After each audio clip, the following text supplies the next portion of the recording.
தைப்பூசம் அப்படின்னா, விரதம், காவடி, முருகன் நினைவு தான் நமக்கு தோணும்.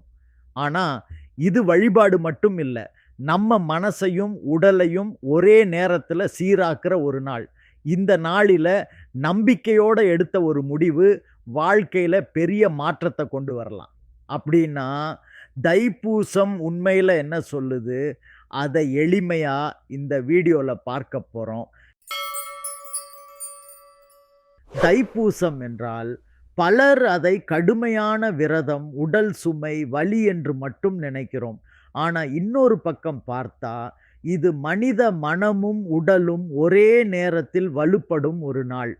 இந்த நாளில் சந்திரன் முழு வெளிச்சத்தில் இருக்கும். அதனால்தான் மனதில் தெளிவு அதிகமா இருக்கும். அந்த நேரத்துல எடுத்த முடிவுகள் நம்ம வாழ்க்கைய ஆழமா பாதிக்கும். விரதம் என்பது தண்டனை கிடையாது. உடலுக்கு கொடுக்கிற ஓய்வு. செரிமானம் சீராகும், உடல் சுத்தமாகும், மனம் மெதுவா அமைதியாகும். காவடி எடுப்பது வலியை காட்டுவதற்காக இல்லை. வலி வந்தாலும் நான் கவனம் சிதறவிட மாட்டேன் என்று மனத்துக்கு சொல்லிக் கொடுக்கும் பயிற்சி. முருகனின் வேல் எதிரியை அழிக்க மட்டும் இல்லை. நம்ம வாழ்க்கையில இருக்கிற குழப்பம், பயம், தயக்கம் இதையெல்லாம் கிழித்து ஒரு தெளிவான பாதைய காட்டுற சின்னம். தைப்பூசம் நமக்கு சொல்லுற உண்மை என்னன்னா, உடல் பலம் குறைவா இருந்தாலும், மனபலம் இருந்தா வாழ்க்கையில எதையும் தாங்க முடியும். இதுதான் தைப்பூசம்.